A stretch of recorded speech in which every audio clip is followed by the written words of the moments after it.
अस्सलाम वालेकुम, welcome to my channel. मेरा नाम डॉक्टर हिरा अलवी है। मैं एक कंसल्टेंट प्लास्टिक सर्जन हूँ और लाहौर में प्रैक्टिस करती हूँ।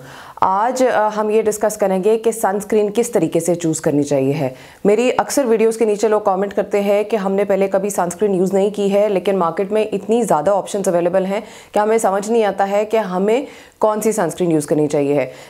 आज मैं आपको टोटल ऐसे 2 पॉइंट्स बताऊँगी जो कि आपने देखने हैं before choosing a sunscreen, and this is a beginner friendly video. और सिर्फ आपको इनिशियली इन 2 स्टेप्स के बारे में पता होना चाहिए है कि आपने जब भी सनस्क्रीन लेने जाना है तो आप ये दोनों चीज़ें लाजमी देख लें।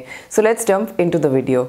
सबसे पहली बात जो आपको पता होनी चाहिए है वो ये है कि सनस्क्रीन हर किसी को हर वक्त चाहिए होती है, 365 डेज अ ईयर।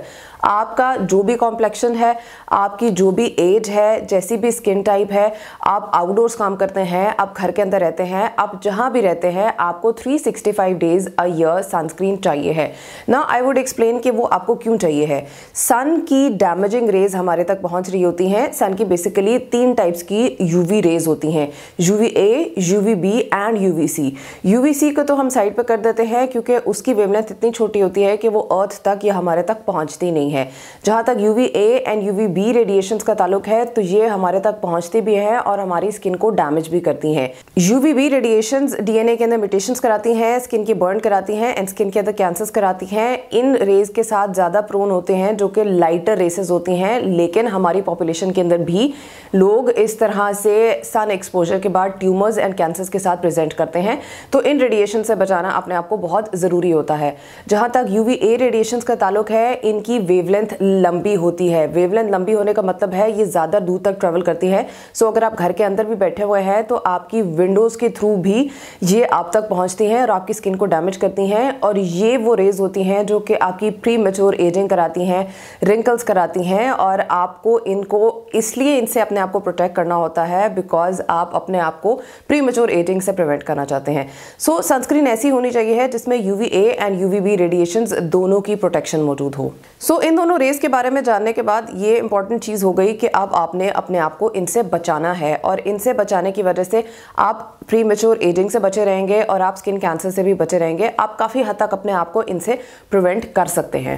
यहाँ पे ये पहला पॉइंट आ गया कि आपने जब सनस्क्रीन लेनी है तो आपने देखना है कि क्या उसके अंदर UVA एंड UVB बोथ की प्रोटेक्शन है या नहीं है।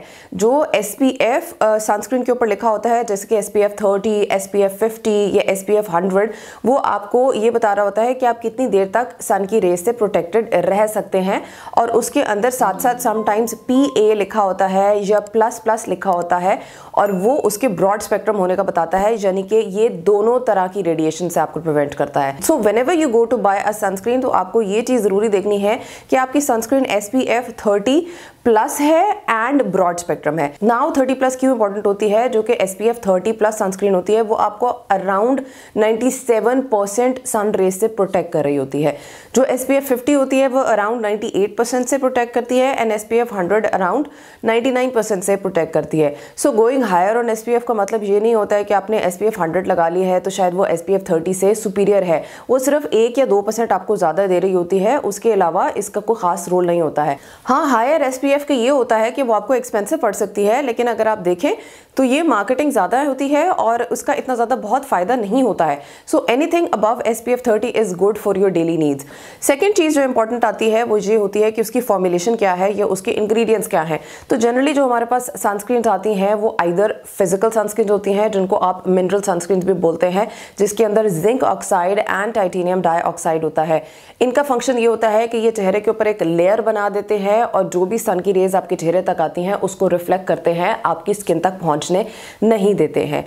और दूसरे टाइप की जो सनस्क्रीन्स होती हैं 2000 केमिकल सनस्क्रीन्स, जिसमें कार्बन बेस्ड कंपाउंड्स होते हैं जो आपकी स्किन से रिफ्लेक्ट नहीं कर रही होती हैं, वो उसके अंदर एब्जॉर्ब करती हैं और उसके बाद उसको एज अ हीट डिसिपेट कर देती हैं। और ये दोनों टाइप्स की सनस्क्रीन्स आपको इक्वली प्रोटेक्ट कर सकती हैं from the damaging rays of the sun. एक तीसरे टाइप की सनस्क्रीन होती है, those are known as hybrid sunscreens, जिसके अंदर फिजिकल एंड केमिकल सनस्क्रीन दोनों प्रेजेंट होती हैं और ये भी मार्केट में बहुत इजीली अवेलेबल होती हैं। So how do you choose between a physical and a chemical one? Physical sunscreen जो हैं वो वाइट कास्ट छोड़ती हैं। सो अगर आपको अपने चेहरे के ऊपर वाइट कास्ट पसंद नहीं है तो you can opt for a chemical sunscreen. एक और चीज़ ये होती है कि जो फिजिकल सनस्क्रीन्स हैं वो less irritating to the skin होती हैं as compare to the chemical ones. लेकिन अगर आपकी स्किन सेंसिटिव नहीं है तो आप इन दोनों में से कोई भी यूज़ कर सकते हैं।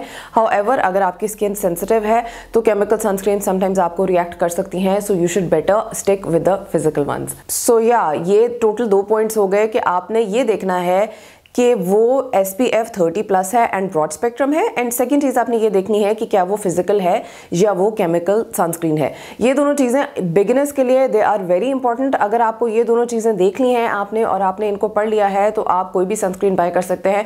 नाउ आपकी अगर ड्राई स्किन है तो आप क्रीम बेस्ड या लोशन बेस्ड यूज़ कर सकते हैं। अगर आपकी ऑयली है या सेंसिटिव है तो आप जेल बेस्ड यूज़ कर सकते हैं। These are some separate things जो कि आपको सनस्क्रीन बाय करते हुए देखना चाहिए है, बट जनरली आपके लिए ये दो चीज़ें इंपॉर्टेंट है बिकॉज अगर आपने ये दो देख ली हैं तो फिर आपको सन की रेस से प्रोटेक्शन मिल जाएगी। So that is it for the video. अगर आपको वीडियो पसंद आई है तो इसको लाइक जरूर कीजिएगा एंड फ्रेंड्स एंड फैमिली के साथ शेयर भी कीजिएगा।